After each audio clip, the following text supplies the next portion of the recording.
പൊടി വാട്ടാനോ കുഴക്കാനോ ഒന്നും നിൽക്കണ്ട, പരത്തുക പോലും ചെയ്യണ്ട.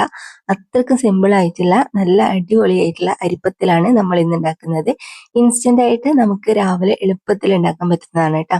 അപ്പൊ നമുക്ക് ഇതെങ്ങനെ ഉണ്ടാക്കുന്നതെന്ന് നോക്കാം. ഇതിനായിട്ട് ഞാനിതാ ഒരു പാത്രം എടുത്ത് വെച്ചിട്ടുണ്ട്. ഇതിലേക്ക് നമുക്ക് 1 കപ്പ് അരിപ്പൊടി ഇട്ട് കൊടുക്കാം. അരിപ്പൊടി നിങ്ങൾക്ക് ഏത് വേണമെങ്കിലും എടുക്കാം കേട്ടോ. പച്ചരിപ്പൊടിയോ അല്ലെങ്കിൽ നിങ്ങൾ സാധാരണ പത്തിലെല്ലാം ഉണ്ടാക്കുന്ന ആ ഒരു പൊടിയായാലും മതി. അപ്പൊ അത് 1 കപ്പ് ഇട്ട് കൊടുത്തിട്ടുണ്ട്. ഇതിലേക്ക് നമുക്കിനി 2 കപ്പ് ചോറ് ചേർത്ത് കൊടുക്കാം. നമ്മൾ പത്തില് പൊടി എത്രയാണോ എടുക്കുന്നത് അതിന്റെ ഡബിൾ ആയിട്ടാണ് കേട്ടോ ചോറ് ചേർത്ത് കൊടുക്കേണ്ടത്. അപ്പൊ ഇതാ ഞാൻ 2 കപ്പ് ചോറ് ഇതിലേക്ക് ഇട്ട് കൊടുത്തിട്ടുണ്ട്. ഇനി നമുക്ക് കുറച്ച് ഉപ്പിട്ട് കൊടുക്കാം. ഉപ്പ് ചേർക്കുമ്പോൾ ശ്രദ്ധിച്ചിട്ട് ചേർക്കണേ, കാരണം നിങ്ങൾ ചോറ് ഉപ്പിട്ടിട്ട് വേവിക്കുന്നതാണെങ്കിൽ കുറച്ചിട്ട് കൊടുത്താൽ മതി. ഉപ്പിടാണ്ടാണ് ചോറ് ഉണ്ടാക്കുന്നതെങ്കിൽ നിങ്ങൾ ആവശ്യത്തിനുള്ള ഉപ്പിട്ട് കൊടുക്കണം കേട്ടോ. എന്നിട്ട് ഇത് ജസ്റ്റ് ഒന്ന് മിക്സ് ആക്കി കൊടുക്കുക. ഈ അരിപ്പൊടിയും ചോറും നല്ലോണം ഒന്ന് മിക്സ് ആക്കി കൊടുക്കാം. അപ്പൊ ഇത് ഞാൻ മിക്സ് ആക്കി എടുത്തിട്ടുണ്ട്. ഇനി നമുക്കിത് മിക്സിന്റെ ജാറിലേക്ക് ഇട്ട് കൊടുക്കാം. ഇതാ ഫുള്ളായിട്ട് ഞാൻ മിക്സിന്റെ ജാറിലേക്ക് ഇട്ട് കൊടുത്തിട്ടുണ്ട്. നമ്മൾ തേങ്ങയിൽ അരക്കുന്ന ആ ഒരു ജാറുണ്ടല്ലോ കുറച്ച് വലുത്, അതിലാണ് നമ്മൾ ഇട്ട് കൊടുക്കേണ്ടത്. ഇനി നമുക്ക് 2-3 പ്രാവശ്യം ഒന്ന് കറക്കി എടുത്തിട്ട് വരാം. അപ്പൊ ഇതാ നമ്മൾ 2-3 പ്രാവശ്യം കറക്കി എടുക്കുമ്പോഴേക്കും തന്നെ നമുക്ക് ഇതുപോലെ കുഴച്ചെടുത്ത പോലെ തന്നെ റെഡി ആയിട്ട് കിട്ടും. ഫസ്റ്റ് ഇതൊന്ന് പൊടിഞ്ഞു വരും, പിന്നെ നമ്മൾ 1-2 പ്രാവശ്യം അടിച്ചെടുക്കുമ്പോൾ ഇതുപോലെ നന്നായിട്ട് തന്നെ കുഴച്ചെടുത്ത പോലെ തന്നെ നമുക്ക് കിട്ടും. ഒരു തുള്ളി പോലും വെള്ളം ആവശ്യമില്ല കേട്ടോ. ഇനിയിപ്പോ നമുക്ക് ഇതൊരു ബൗളിലേക്ക് മാറ്റി കൊടുക്കാം. അപ്പൊ ഇതാ ഞാൻ ഫുള്ളായിട്ടും ബൗളിലേക്ക് മാറ്റി കൊടുത്തിട്ടുണ്ട്. എന്നിട്ട് നമുക്കിത് ചെറിയ ചെറിയ ബോളാക്കിയിട്ട് എടുക്കാം.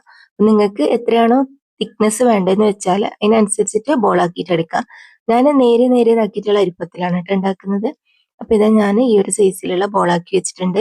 ഇനി നമ്മൾ ഒരു പ്ലാസ്റ്റിക്കിന്റെ ഒരു കവറോ അല്ലെങ്കിൽ വാഴയിലയോ മറ്റോ എടുത്തിട്ട് അതിൽ കുറച്ച് ഓയിൽ സ്പ്രെഡ് ചെയ്ത് കൊടുക്കണം. എന്നിട്ട് നമ്മുടെ മാവ് ഇതിന്റെ മുകളിലേക്ക് വെച്ച് കൊടുത്തിട്ട് അതിങ്ങനെ മടക്കിയിട്ട് അതിന്റെ മുകളിൽ വേറൊരു പ്ലേറ്റ് വെച്ച് നല്ലോണം ഒന്ന് പ്രസ്സാക്കി കൊടുക്കാം. നല്ലോണം അമർത്തിയിട്ട് പ്രസ്സാക്കി കഴിയുമ്പോൾ ഇതുപോലെ നമുക്ക് പരത്തിയെടുത്ത പോലെ തന്നെ റെഡി ആയിട്ട് കിട്ടും. കുറച്ചും കൂടി നല്ല ഷേപ്പ് വേണമെന്നുണ്ടെങ്കിൽ ഇതുപോലെ ഒന്ന് കട്ട് ചെയ്ത് കൊടുത്താൽ മതി. അപ്പൊ ഇതാ മൊത്തത്തിൽ ഞാൻ ഇതേപോലെ തന്നെ ചെയ്തെടുത്തിട്ടുണ്ട്. ഇനിയിപ്പോ നമുക്ക് ഒരു ദോശക്കല്ല് ചൂടാക്കാം. അതിലേക്ക് കുറച്ച് ഓയിൽ സ്പ്രെഡ് ചെയ്ത് കൊടുക്കാം. നോൺ സ്റ്റിക്കിന്റെ പാൻ ആണെങ്കിൽ ഓയിലിന്റെ ആവശ്യമൊന്നുമില്ല കേട്ടോ. ഇനി ഇതൊന്ന് മുരിഞ്ഞ് കിട്ടാൻ വേണ്ടിയിട്ട് മാത്രമാണ് ഞാൻ കുറച്ച് ഓയിൽ ആക്കി കൊടുക്കുന്നത്. ഇനിയിപ്പോ നമുക്ക് ഇതിലേക്ക് അരിപ്പത്തിൽ ഇട്ട് കൊടുക്കാം.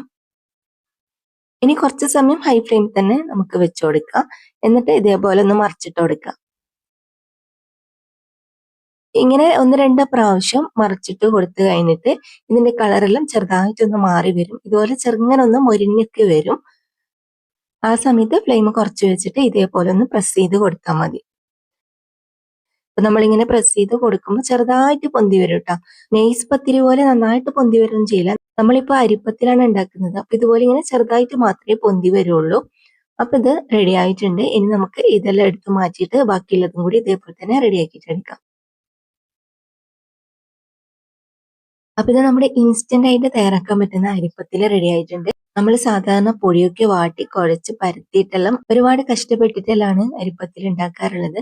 പക്ഷെ അങ്ങനെ അല്ലാണ്ട് നമുക്ക് രാവിലെ പെട്ടെന്ന് ഉണ്ടാക്കണം എന്ന് തോന്നുന്ന ദിവസമെല്ലാം ഇതേപോലെ ഇൻസ്റ്റന്റ് ആയിട്ട് ഉണ്ടാക്കാൻ പറ്റുന്ന നല്ല അരിപ്പത്തിലാണ്. അപ്പൊ ഇതിൽ നമ്മൾ ചോറെല്ലാം ചേർക്കുന്നതുകൊണ്ട് തന്നെ എത്ര സമയം വെച്ചാലും ഇത് സോഫ്റ്റ് ആയിട്ട് തന്നെ ഉണ്ടാവട്ടെ. അപ്പൊ ഇന്നത്തെ റെസിപ്പി നിങ്ങൾക്ക് എല്ലാവർക്കും ഇഷ്ടമായിട്ടുണ്ടാവും എന്ന് വിചാരിക്കുന്നു. വീഡിയോ ഇഷ്ടമായാൽ മറക്കാതെ ലൈക്കും ഷെയറും കമന്റും ചെയ്യണേ.